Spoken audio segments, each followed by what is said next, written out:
Elevation Nation, we have such a special guest. I feel like I've been friends with this guy for the last 5 years, following his journey. Oh, You probably know him by his name on social media, but his full name, Tony Polcari, Tony P in DC. Welcome to Elevation Nation, brother. I am so excited to chop it up with you today.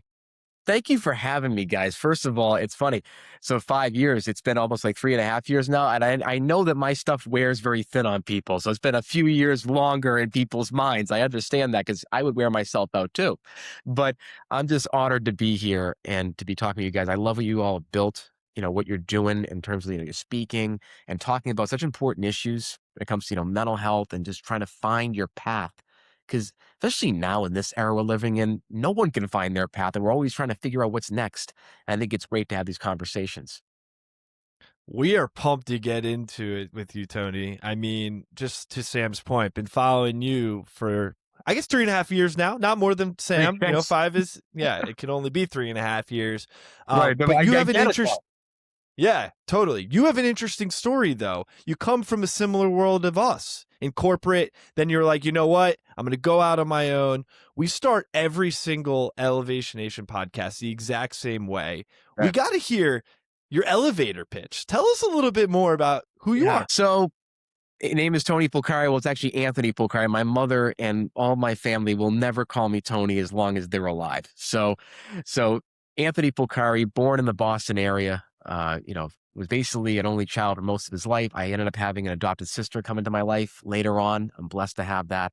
And I think to describe me, I'm very much the weird kid next door. It's like, the kid that is, very kind of, eccentric. I'm very much not the typical kid. I never was the typical kid. I always I liked old music and Frank Sinatra when I was 3 and 4 years old. I was playing golf when I was, 7 and 8, and then, played again when I was 12 to 13. I I speak I've spoken for years in movie lines, whether it be nostalgic movies or Sopranos lines. I'm always just talking to them or talking to my parents in those lines all the time. And so, for me, I always kind of beat to the sound of my own drum or beat to my own drum. I don't need to add that, but I beat to my own drum. And, that was my whole personality for most of my life. And I was kind of a teacher's pet through, K through 8, and then, getting into high school was very much, again, trying to find that person, right? Who was I? And, I've always kind of been known as like the personality kid, even though I kind of had these, interesting, likes and dislikes. I always just wanted to, bring joy to people and always wanted to kind of be, be charismatic and really kind of bring just like energy, right? So from, kindergarten through high school, I always was known as the kid who was always positive. And that was a thing that carried me for a lot of years. A lot of teachers, enjoyed that. I made friends that way. I was bullied the first couple of years, as I got into school and trying to find who I was. But then as years went on, I was able to actually, find my stride and actually, people liked my personality. Then throughout high school, I developed some mental health issues. And honestly, about that, had suicidal ideation and actually an attempt that was, looking back at it, it was more of a cry for help than anything else. It was kind of one of those situations that was very tough and embarrassing at the time, and it kind of shattered this whole positive thing about me that I felt and that I wanted to portray to others. And the sad irony is that it was a year after that, after what happened with me and my struggles, that Robin Williams took his own life. And I remember like thinking about that when that happened and going like, wow, like this mental health can grip you and can take the most positive people, the funniest, the people that try to bring joy. Those are the folks that you have to watch out and look out for sometimes because they're, maybe something's going on inside, right? So that's kind of my, upbringing in life. And I had great parents, I had wonderful parents that had just, done right by me. Divorced early on in life, which was tough, but my parents, kept things together and made sure that I was okay all the time. So that was a really great thing. I also have recovery in my family. My mother's 25 years clean and sober, which is fantastic. And she's been a wonderful inspiration to me and has really been a major part of my mental health journey as well. And my dad couldn't ask for a better guy. Talk about someone that does anything for anybody when they need it most. He's there for you. So love him. His humor is a little bit different than mine. We're very different, But the irony is that my father was the only one that actually believed in the broadcasting journey for me, which we're now here with. So that's kind of my backdrop. But the real pitch of what I do is I think that I'm just, I'm eccentric. I'm kind of a weird dude, and I embrace that. I'm not the typical bro that you see online. A lot of the online guy content creators, they're kind of this manosphere, car salesman energy with with a tank top and how much can I bench or how much money can I make. And I came into this game just at the beginning. I just wanted to kind of give, young people in DC or any city just inspiration to get outside. This is post COVID. This is a couple years after COVID, just to get out and try new things. And if you're lonely in a new city and you don't really know what to do with your colleagues and you're post COVID and you're in the working world, how do you get that to work, right? How do you actually build your life? And I just started doing that. And what happened over time, whether it be my cooking videos or my weekend of the life or week in the life vlogs about what I'm doing in DC, if I'm traveling, if I'm doing this, that it just kind of became a personality. And I think it was a really great medium to shine the personality that I had actually built through the years before, and also doing broadcasting in high school and college. And just that personality started to shine through. And I think people have liked it for the last 3.5 years or 5 years, and what I call Tony P dog years when it comes to my content, because content is dog years, basically. But I think what's been able to do that is it's the formats are important, and yeah, they help me go viral. But I think maybe just the way I've talked about things, just kind of had a more positive outlook on things, kind of an aw shucks. It's like, I'm kind of bumping into this world trying to figure things out. I'm kind of like, an unaware travel host, right? I'm kind of like I'm kind of traveling without people knowing about it or without me knowing about it. I'm just kind of bumping into the world as I see it, right? Mm. And so that's kind of my thing, is that my content is not just vlogs or cooking, but it's me just like trying to savor the world, trying to savor the juices of this life, whether it be museums or learning something new like guitar or rediscovering broadcasting or trying to cook a meal. It's just bumping into the world and trying to savor the juices that this life can bring us. Mm. Sorry, I was kind of long-winded. I mean, it's a nice, big, long elevator. I love it. That was Tall 7 building. elevators. We're going. Oh yeah. That Well, was I like mean, Empire State Building. I like that. Great building, first of all. Great It lights. sure Love is. that it changes all the time. But Tony, first of all, got to say right off the bat, thank you for getting vulnerable with us up front, honestly, No, so people can understand who you are, where you come from, the people that you surround yourself with. yeah, And I yeah. think just from hearing you talk through your long elevator pitch up the Empire State Building, Yes. I think I take away the fact that you're authentically you. And maybe that's taken time, but oftentimes, to your point, when you look on social media, you see people who are creating almost for an audience that they're trying to target. Whereas I feel like with your content, it always feel like you're going through life and you're just creating it how you see it and truly see it, and you feel that. And that's why I believe possibly people gravitate towards you, because they see themselves in you, in that authenticity. So I really do just appreciate all the work that you're doing, having you today. I want to talk a little bit more, because you did work in corporate, right? You haven't been doing this for your whole career. Let's talk a little bit more about, like, were you liking corporate? Were you like, I got to do something to get out? Were you building this on the side? Walk us through it. Great question. So it's funny, when I was in college, I decided to go the accounting major because I wanted the safest route. And even though in high school and college, I had done broadcasting, and I had people in the Boston area say, you should go to Syracuse. And I had the application written out. I decided last minute to not apply for the Newhouse School, because I said, you know what, corporate consulting or accounting or something like that, business-oriented finance, is going to be a better career for me, because, guys, I viewed a lot of my life as about my dreams being a bunch of check boxes: a big house, big salary, big career, being known as great at consulting. I wanted to be in the consulting magazines or like the accounting, whatever my profession was. I wanted to be in those magazines, okay? And then I wanted to have a big house in the Boston suburbs and cars and a beautiful family that had we had the holidays at our house, and money wasn't an object. Because when I was younger, up until I would say college, money was a conversation, very big one in my house. And, I had family members that were, my grandmother lived in I think it's section 8, I say it's section 6 is what for elderly housing, but she lived in, assisted housing for, years. And, my mother had to, rebuild her career. And, my parents kind of really started to make more money as I got older and I got into college and out of college. So, I really understood the value of money. Now, my parents took care of me. I never wanted for anything. I never had any real struggles. But, you know, we were, at many times paycheck to paycheck. And I didn't realize that until years on because, I got older and realized that things, aren't always easy. Things aren't always automatic. But I just realized that I wanted to be rich because I was around all these people. I ended up getting an 80% scholarship to go to a Catholic high school, and my car was the worst one on the lot.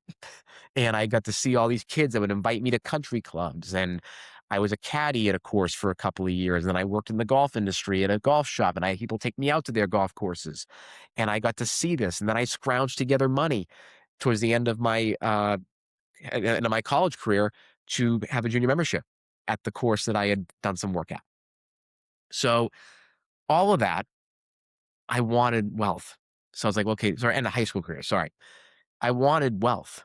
And so, okay, corporate's the way to go, whether it be finance, accounting, consulting. So I did that for 4 years, got an accounting degree, went to KPMG, was there about a year and change. Great company, great people. I have nothing. I know I have EY guys here, but I do love KPMG. I do like EY, but KPMG was my first love. They're awesome. They really took a chance on me. They believed in me from Richmond from my sophomore year on. They really wanted to work with me, and I loved them. They're awesome. And I did accounting advisory and audit. I did a rotation program. They actually accepted me into it my senior year. And great people. I enjoyed the work. I actually got really good performance reviews, but I didn't really love the work. I thought it was tedious. I was always second guessing myself, and Excel was always a struggle point for me, and I had to really struggle with that. Ironically, now with AI, it wouldn't have mattered as much, but it's neither here nor there. So did that, and then said, you know what, I need to make a jump. I want to go into the consulting world. I want more strategy, marketing. I want to bring it all together. This company, Kaiser Associates, which was a spinoff. I think it was a spinoff of like BCG at one point. Michael Kaiser was the founder. He actually became the president of the Kennedy Center years later. And he started the company in his 20s and then built it up. And it was a really cool company. It's big clients. We just happened to get smaller projects compared to like McKinsey, BCG, like where we could get smaller projects with a more VP level as opposed to CEO, but we still had major blue chip clients. And they promised, hey, you're going to get to have client work right away. And you're going to be doing presentations in front of C-suite and VP levels before you know it. You're going to be doing your own research, your own slides. You're working with partners directly. I'm like, sign me up. So my buddy from Richmond got me the interview. Is he had done the same thing. He'd done accounting and then went to consulting. And this is during the great resignation period where everybody's getting higher salaries in 2022, 2023. And they hired me. And then I went to Kaiser. I moved. They gave me 3 months, and I moved from the Boston suburbs. I lived with my dad for about a year and change when I was at KPMG. And they moved me down to DC, and that was in 2022. And then I started there, loved the work for almost 2 years, doing, fun, really enjoying it until I had gone through a breakup. And this is like my second year in DC. And my boss is like, you got a lot of time in your hands now. Like, you got to get your head in a good place. Go do a thing you've been wanting to do, but you haven't done it. You're kind of holding back. And I had been thinking about content because I had been seeing all these things of like what to do in DC, what to do in different cities. And that helped me get out of my kind of comfort zone a little bit when I first moved out. It also helped me plan stuff with my work friends who became like my family. Like I would plan things based on what I saw from other influencers in DC and Baltimore. And I said, you know what? What if I did something like this? Because I think it really helped me. Maybe I can help somebody, and maybe I can help them just beyond places to go, but maybe things to do or how to approach your life as a young person in your 20s. So started posting videos. I love to do fit checks, and I love to dress in a suit every day. I love the tie and everything and looking good for the office. I started just doing that. And then that was the easiest piece of content that I did. It's so foggy to me now. It's really funny. But then doing like the cooking videos, I love to cook and I loved cleaning my apartment. I loved doing like, these little things of adulting. I just loved them. It was so much fun. And just like trying new things every week in museums, just kind of like, again, bumping into the world. And 3-4 months in, not getting a lot of bites. My aunt was the only one who was commenting. And my friends tell me, this is like years after, they said, we were almost going to having an intervention with you to say, stop doing this stuff. It's really cringe. No And way. literally a week and a half later, boom, it takes Mm. off. And so 4 to 5 months in, the brand takes off. And the account starts going 50,000, 100,000, 150, 200, almost a million. Then I'm getting millions of views by September, October of 2023.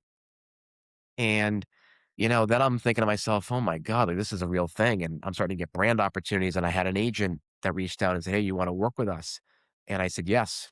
And then I started getting brand deals and I'm getting 2 streams of income. I thought maybe I'd get 5 or 10,000 followers, maybe get some free food or, maybe some free events now and again, maybe a little bit of money on the side just to kind of have some play money. Right. And this became a lot. This became a business. This became a business within a few months. And I remember sitting with some pretty successful people in the DC area, nightclub owners, some business people, real estate folks, um, and sports team owners that I got introduced to. And I'm blessed to have that group. And they said to me, you should leave your job and you should go like get your own media company. You should go build out like a wholesome bar stool. That's what they told me to do. And like go build like a wholesome bar stool type of thing. And, you know, build this account more and do long form and do YouTube and the brands will keep coming. And I thought to myself, like, if these wealthy people are telling me that, maybe I should do it. But I liked my job. I liked the clients I was working with, and the balance was fine. I wasn't that exhausted. And it wasn't, I was still being, my company allowed me to get the brand deals as long as they weren't conflicting with clients. But it ended up working out fine for the next year. And I was like, what, I want to put some money away. I want to have a nest egg. I'd like to also see if I can do both. Because at the time I'm like, well, a lot of my life is tied to my job. So what happens if I leave my job? Does my content get worse? Whatever. Like that was a concern.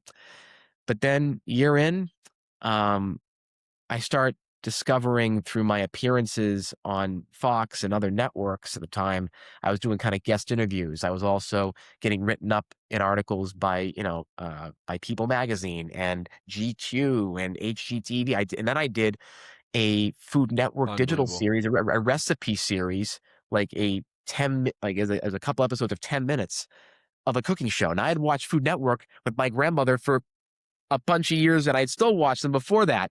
And now I'm doing a Unreal. digital show for one of the biggest brands in the world. I'm like, this is crazy. So that was the first inkling. I'm like, oh, I like being in front of the camera. And then we also had the Fox stuff, and I was doing interviews. And I remember going back in the Fox studio to do like, a 6-month check-in interview. And I said, wait a minute. What if I take this and go do what I've always wanted to do? The thing that I should have pursued in college, but instead I was pursuing the checked boxes thing that we talked about. And I gave up on myself really early. What if this is a second chance? What if the God or the spirits are giving me this opening? So I started coming back on and just do like, panel appearances and just kind of as a guest, right? Not getting paid, whatever. That was fine. So, Tone, real quick, Yeah, before we sorry. go too deep down that story, I just want to, Yeah. because it's incredible. Yeah. I want to go back to a point that you said when you first started creating content. You said something that resonated with me, and it's something Okay. Parker and I have said for years, which Yeah. was if I can help one person, this will all be worth it. And I Yes. think back to when Parker and I started the podcast. We were 2 lonely, depressed, Big 4 consultants who were promised the world by attending a Big 10 university and doing everything we say, air quotes, right. And I was Right. sold a Check bill box? of goods. Yeah. And we checked the box. I got the degree. We got the diploma. We got the Big 4 consulting job. We got the high paying job. And yet we both had never felt more empty in our lives. And so when we started the podcast, we said, we're going to get made fun of. And boy, did we. And our friends are going to go, what the heck are you doing? And they certainly did. But I will never forget when we got the first DM from a nice young lady who said, you guys don't know me. You have no idea how much I needed to hear that I was not alone going through these struggles of young adulthood. And I remember looking at Parker and going, all these hours of us bashing our heads into a wall trying to figure out how to make a podcast, how to make a website, how to do all Right. this. Like, this was all worth it. And then that one person Yeah. turned into many. And it's just a similar story to yourself, where I think if you start something authentically because it brings you joy and you want to help others, Yeah. good things will happen. And Parker and I have said that from the jump with Elevation Nation. We don't make a lot of money doing this, but we get to help people and it brings us fulfillment. And I think, Tony, for you, going from I'm doing this for me, I'm doing this for, a invite to get a chicken sandwich somewhere at a, influencer event, to Maybe. maybe it'll help. Yeah, like maybe it'll help one person, to, oh my gosh, this is turning into something Right. I imagine was scary. And I want to talk about that because Mm. I'm now feeling a little bit of that pressure. So I'm looking to you for some coaching of, Yeah. Parker and I have done this for 5 years. We are certainly not at the level that you are, but we're No. now Oh, come speaking on. and it feels legit. And it's like people are looking at us as, you guys are entrepreneurs and building this thing. And how are you Yeah. doing it? And that comes with pressure, and sometimes pressure that you didn't want. And I know that happened for you, where you wanted to bring joy and smiles to people's faces around outfits, things to do in DC, and cooking and movies, right? Like your passions. This was Yeah. for Tony. Love it And all. it turned into, you were given a burden from many people, I think, Totally. of you now are representing a lot of young men and Mhm. young people's perspectives. And so Yeah. before we go into the broadcasting, which I do want to give you time to talk Yeah. about, No, I no, just no, wanted no, to no. talk about this because I think it's something Parker and I have felt too. Like, this is hard now. First of all, don't devalue yourself and the greatness you guys have achieved. First of Thank you. all, yeah, again, you guys have done incredible things that I hope to do. So I want you guys to know that you guys are inspirational to me as well. And this is a two-way street in my mind. I think the burden is very interesting. So when I first started this, I just wanted people to feel seen. Okay. If you're eccentric, if you're a little odd, if you don't drink, I haven't drank officially for a couple of years, but I never really drank anyway. And I always kind of felt insecure about it. If you are going through those insecurities with not drinking or not doing typical things as a young person, I wanted you to feel seen. That was the first thing I wanted to do because it didn't really matter what I was doing on the weekend. It just mattered to say, hey, you can go out too and experiment with life and try to savor things, right? I think what happened with my virality, and I've learned this from people that have, advised me, work with me, is that my audience kind of broke out into multiple buckets. There was about, I would say, 40% of my audience that is truly devoted and they get it. They know they want to feel seen. The mental health stuff resonates with them. A bunch of a bit more authenticity that resonates. And they think that I'm like Gen Z Mr. Rogers, which I'm not by any stretch of the imagination. Mr. Rogers is not nicer than I am, but maybe that's how I present sometimes to some people. But so there's 40% there. There's another like 30% or so that were like, is this guy for real? Is this all an act? Is he making fun of this? And we don't know what to do with it. Should we mock them? Should we kind of laugh along with them? Right. And they're like, they're kind of independent voters. We don't really know where they're going to go on my content. Right. And then you have another, I would say 30% that think that I'm a joke. They really do. And again, I've heard it in DMs and my comment section. And that 30% is where you see a lot in the comments section, which is why I've stopped looking at my comments over the last year, because it's really, my comment section can be it can be like some tongue-in-cheek jokes and like that are funny. And we know the big joke around my content with certain reveals. Okay. I'm not talking about that. There's also some comments that are very nasty and very much mocking me as a person and saying that like, that I'm not a person, that I'm just, this joke, that, I'm not good for men at all, that I'm just, a complete, just absolute disaster, right? And so it kind of goes, you either really love me or you really hate me. And I think getting the 30 to 35% or so saying to me constantly in my comments that I was really this awful person and that I'm just a joke made me feel like, oh, am I really a joke? Are people laughing at me? And then seeing people in real life come up to me in not just DC, but New York, Chicago, LA, say, hey, man, we love what you're doing. I was like, okay, maybe I'm doing something right. Then I had people DM me saying I was going through a suicidal time. and your stuff got me through. Watching you every night was like a TV show. It made me feel good about myself. And I was like, whoa. And then I would get more DMs like that. And people in the street come up to me and say that I was an escape for them. I made them feel good about themselves. I made them appreciate even little parts of life to feel better as time went on. And look, I'm not going to lie. I still do struggle with people thinking that I'm a joke. Like, I struggle with that. And I go, that's not what I want. And sometimes it hurts me with my account and with brands like that. My comment section can be really, really bad. And I sometimes think it also hurts my message because some folks might get turned off by it. And, whether it be, men, women, and I'm trying to diversify my audience to be for everybody. Because I think that, I think this universal struggle that Gen Z is going through, I think it's important to try to find the little moments where we can find some type of positivity that's reasonable, not kind of over the top positivity that distracts us, but that allows us to try to savor the best parts of things. And, for me, having people that actually care about it keeps me going. As I wanted to quit this many times. I have thought about many times going back to corporate because I just don't think it's good for my brain anymore. My mental health was really suffering about a year ago. Like, I can't do this anymore. I can't take this heat, because people were hating me, not because I did anything or said anything that was cancelable. It was because I existed. And that was hard to grapple hard. with. And I So, appreciate you bringing that up, Tony, because it was something I wanted to ask you. yeah, And, when Parker and I have gotten our little bit of hate comments, I hard. don't have thick skin yet. And I was like, dude, oh my gosh, like, what did Neither we do? do What I, did we my say? friend. Why?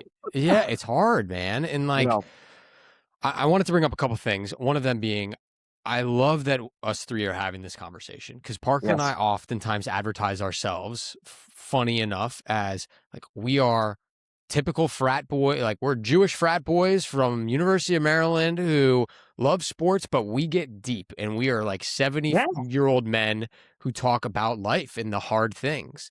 Love it. And I love that this podcast is giving me an opportunity. Tony, you said that you're quirky and different. Us three are having a conversation as three very different men, all Yeah. trying to make the world a better place in our own unique ways. And I think there's Right. something so beautiful about that. And for people that don't like your stuff or our stuff, take the nuggets you like and politely disagree with the ones you don't. And Right. that's, Yes. it's like, why can't that be an option? And so I think the coolest part about the podcast and hopefully this opportunity is we now get to share more of Tony as a human. And I think people have seen it because you've done a great job of showing your life. But maybe when it's coming in that short form content, they can't get out of the Tony P and DC and look at can't. Anthony as a person. And I No. hope that they can do that through this. And I appreciate you saying that. I think what's really interesting about, manhood and masculinity, and just for anybody, men and women that are going through the kind of young life crisis, right? And trying to figure out where they want to be in the early parts of their life. I think when it comes to us and with men in particular, if you are open at all about things and you talk about things that are deep and emotional or about the spirit or about your mental health, some guys will give you the side eye. I mean, we saw Dana White talk about it on a podcast where he was like, men, I hate when men talk about things on social media and open up, and men just be stoic and, talk about nothing and make money and provide and protect. And, I hate, not to be rude, but Dana White has history of domestic violence. I don't want to hear anything about masculinity from a man that puts his hands on a woman. I don't want to hear anything from him. And he could take a C when it comes to masculinity and manhood, especially when he has totally just bogus claims to say like that men shouldn't open up. We absolutely should open up because friendships are important. We talk about loneliness. Young men are Because getting we're into- human. We're human. Human. We're Also, human. gentlemen. What's wrong with being gentle? What happened to gentlemen? That's a good thing, right? And being gentle and open and kind and warm and, God forbid, sensitive and bringing that all out and talking about it, that's humanity. And that's important. And, women have been telling us this for years. before it was a big, mental health crisis, they were saying, hey, go to therapy, try to embrace your feminine side, try to embrace the things that you love that you don't want to talk about because you're afraid of upsetting your guy friends. If they're going to be upset by what you say and what you open up about, they're not your friends at all. Like, I'm blessed that I have men in my life of all backgrounds that want to hear these things, that also say it to me and how they're feeling. And, we talk about tough issues, social issues, we talk about masculinity, we talk about, making sure, that we talk, the pro-feminist stuff. We talk about mental health and making sure, everybody's included. And that we make sure that people feel welcome in our friendship circles. And we talk about these things that are important. Nothing is off limits. And I'm blessed by that, but not every guy has that.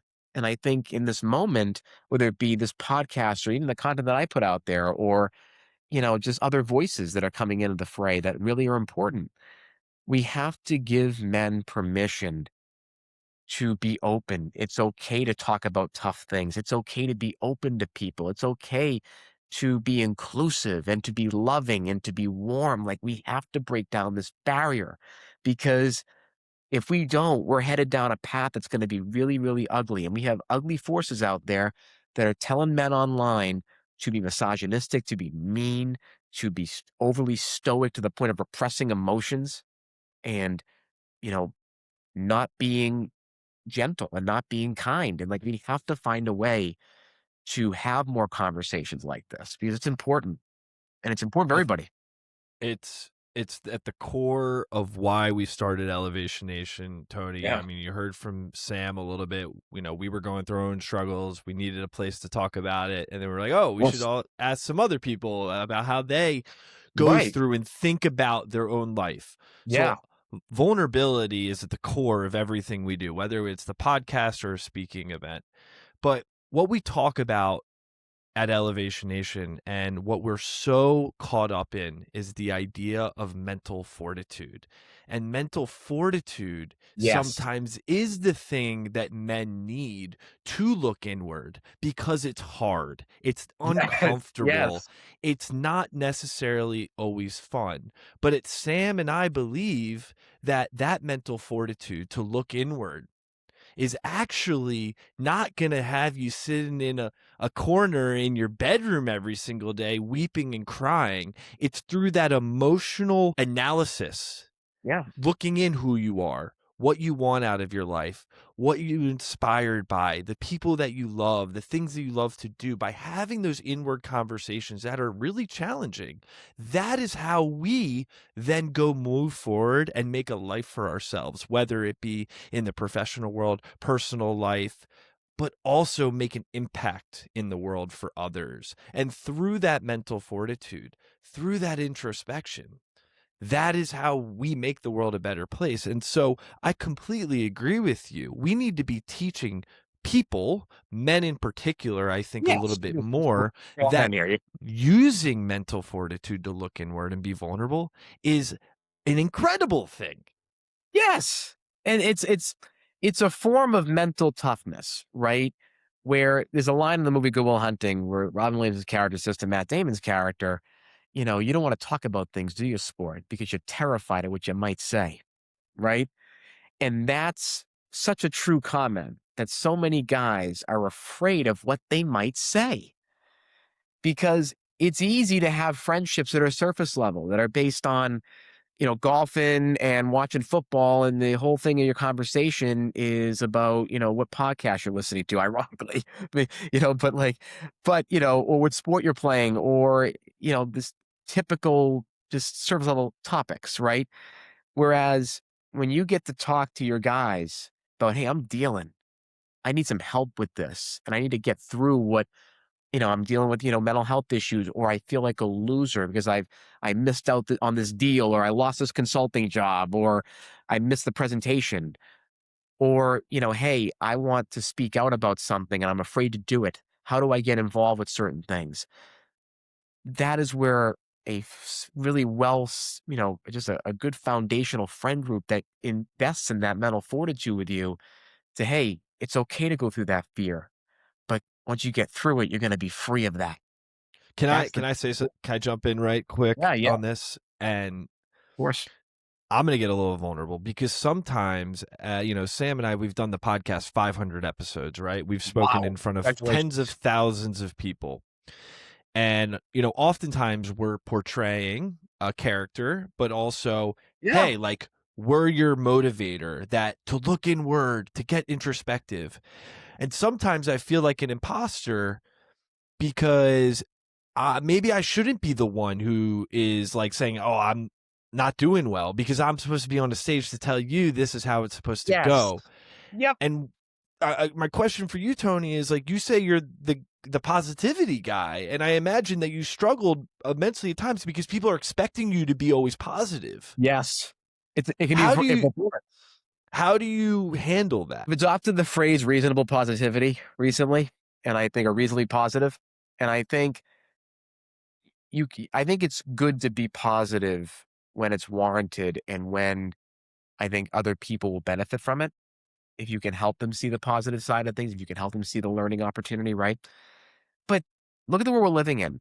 Like AI is telling us we don't know what we're going to do with you. Like AI is like, we don't even know what we're going to be doing here. AI is taking over. We got all this stuff that is just making us really fearful and for a lot of good reason for it.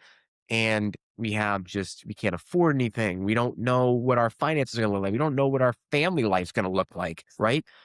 Geopolitical with wars and stuff here in the country and the division and the hate and all those things that we're seeing online and in real life that we don't know what to do. And so then that can make us feel really lost and also negative. It makes me feel negative. Like I am very nervous and scared for what's coming for humanity, not just in this country, but around the world.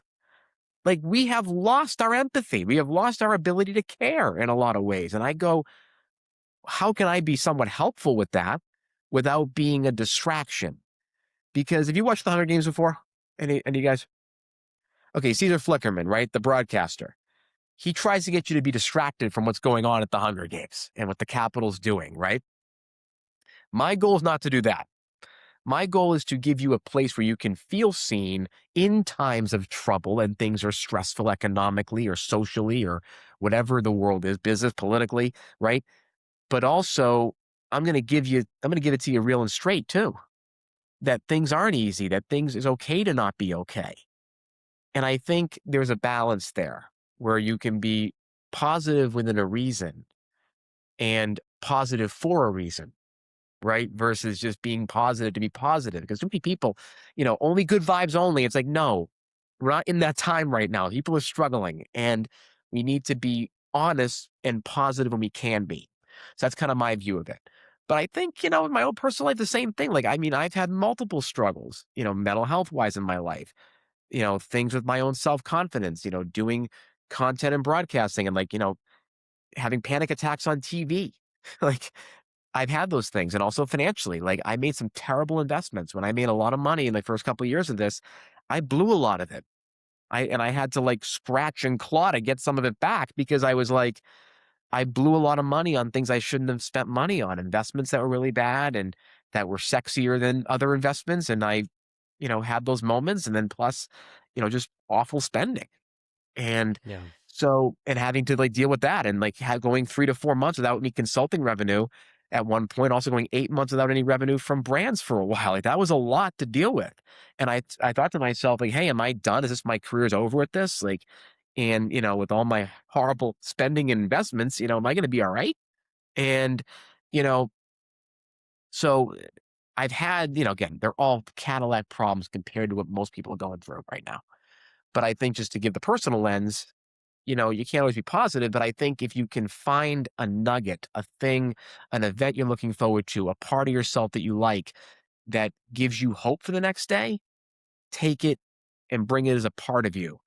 It doesn't be the only thing. You can deal with all the anger and the frustration, but just bring the positivity in there where you can, and it kind of lessens the blow a little bit. Remember where we heard this, Parker? I feel like it was this week. Someone said, "How do you make the world a better place when there's so many things to change?" And they said, "Go home, look at yourself in the mirror, and smile at yourself. Start Yes. there."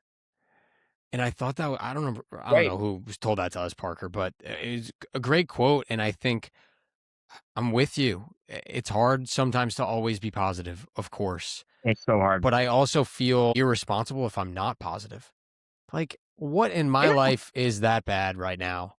And sometimes I gotta right. snap myself out of it Totally. and fake my positivity. And it's not And me that's being in okay.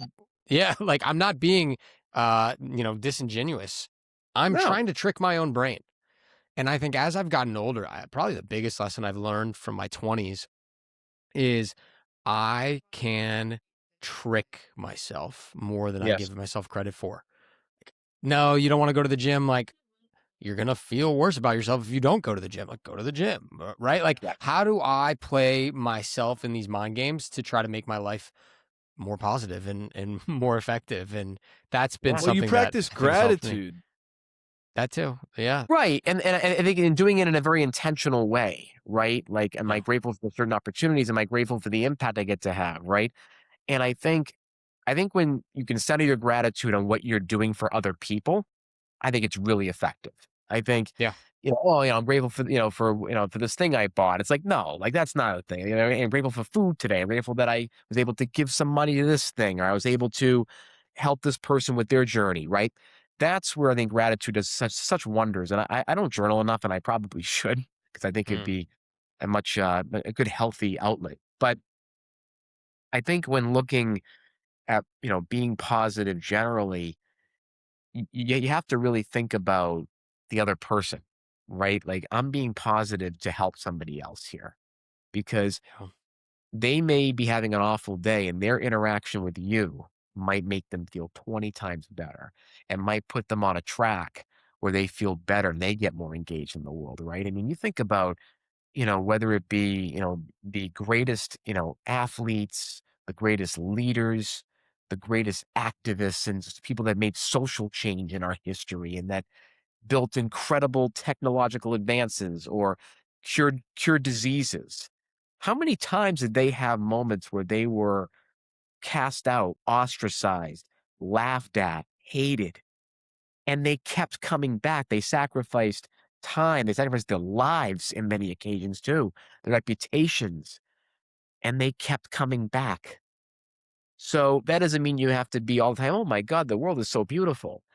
But it means to have a little bit of positivity in your heart and a little bit of hope so that you can continue to fight, not just for your own life, but fight for other people too, and be able to make that impact. That's mental fortitude right there. It is. Or two for The others. courage to push through, Right. regardless, because you believe in it, right? Yes. You believe in yourself and you believe in the vision that you have.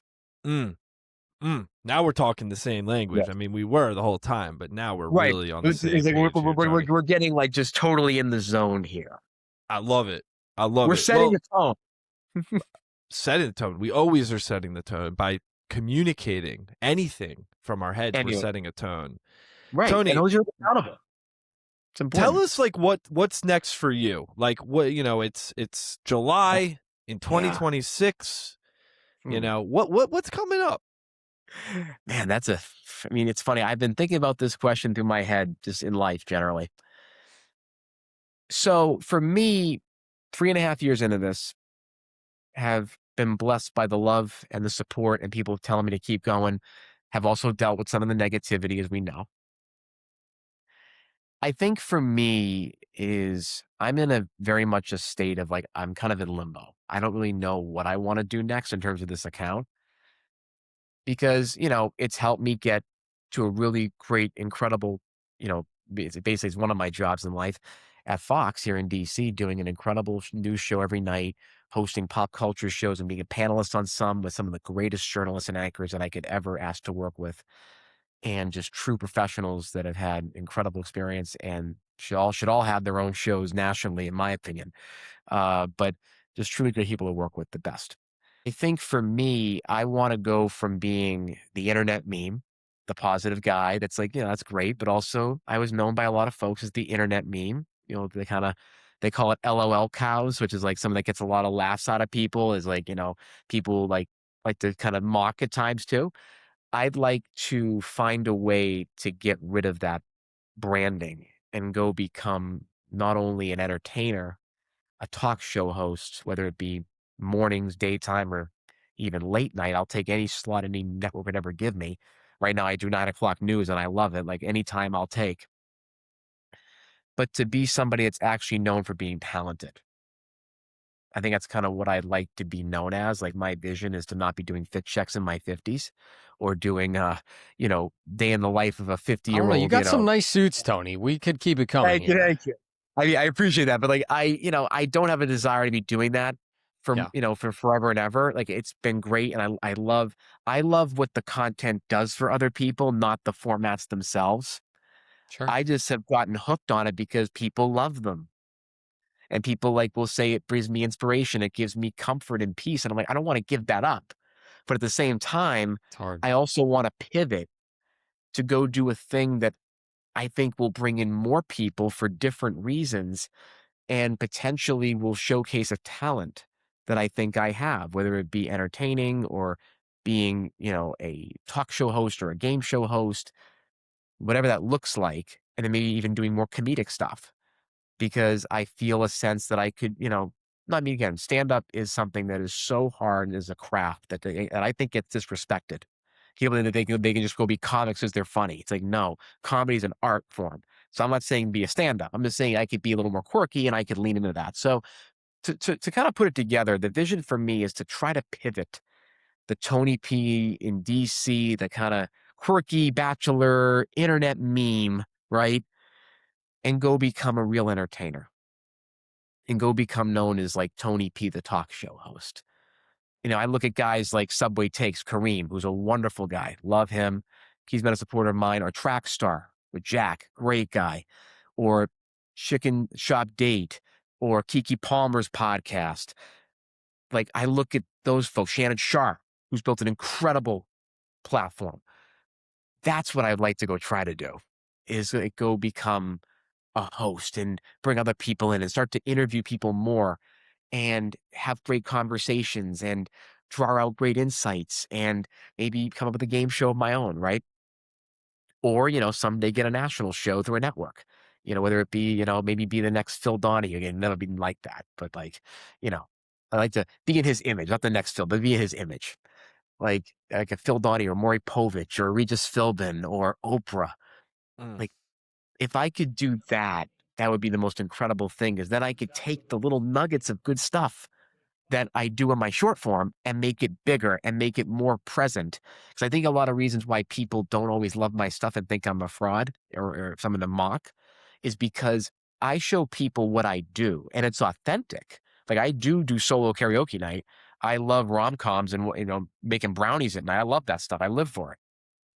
However, I haven't done a really good job of showing people who I am. And I think Mm. there are ways to do it in this next chapter of my life, of my career, where I can leverage my platform to try new things that leverage more of my heart versus just Well, what I do. Tony, you've shared your heart with us So, here that today, wasn't and too I think much. I apologize. this is what we do, and this is what we love, and I think you are a great example of someone who is continuing to follow their dreams. And what Parker and I have continued to say with the podcast, because we also don't know where we're going. I think we're all in limbo and we're all Yeah, it's confused, but 9 we different continued. ideas in your head. Yeah. Oh, You continue to plant the seeds and you don't know which ones are going to sprout.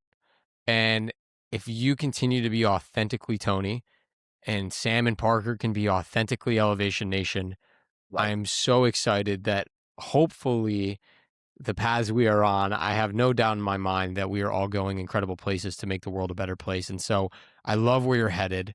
I love where you're going.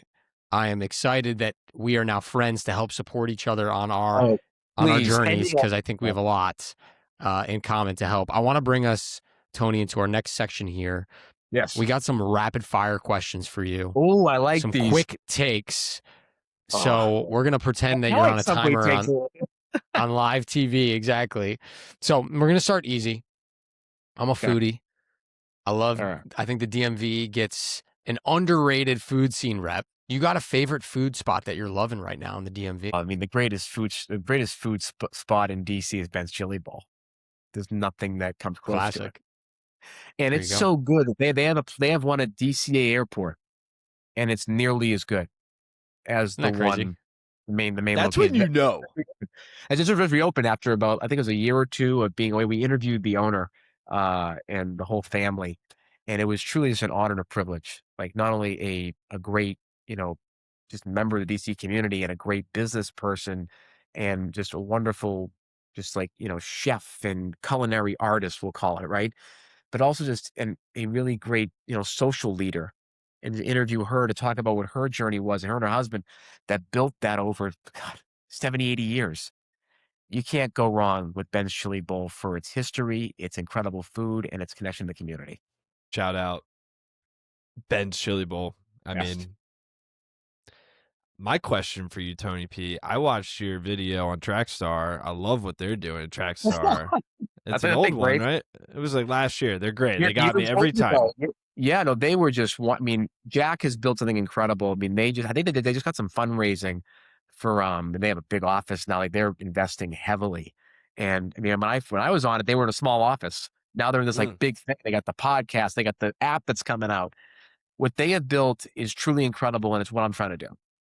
Like they've been Okay. so So, my rapid fire for you then. If you could listen to one song on repeat for the rest of your life, what is that song? there's so many of them, but on repeat. I would listen to "Hello Again" by Neil Diamond. Now, Neil Diamond's my favorite artist because my grandmother and I shared that together for a lot of years. And "Hello Again" for me is a very cathartic song I listen to when I think about her. And I think about the memories with her over the years. And she's been gone for almost 15 years. But I use that song to be a very reflective one about my childhood, about the memories that I love so much, and about those family connections. So if I had to listen to that and I wanted to feel that energy, I would do that. I would listen to that forever and ever. It's just a beautiful, beautiful song. It's beautiful. I love that. All right. Our last rapid fire for you, Tony. Parker and Right. I, we love to read. I know you're a movie guy, but we want to ask you, you have any book recommendations for us? Oh, it's funny. So I just I just finished reading a book by a buddy of mine who's also a really good YouTube, Instagram creator. He's got like I think a 500,000 plus followers, even almost a million. Jeff Rossio. He wrote a book called Into the Stream, which Hmm. is about how movies have been kind of corrupted by streaming world. There's too much content out there, and what the future of movies could look like. That's one of my favorite ones. I think it's really, really good. Pick it up.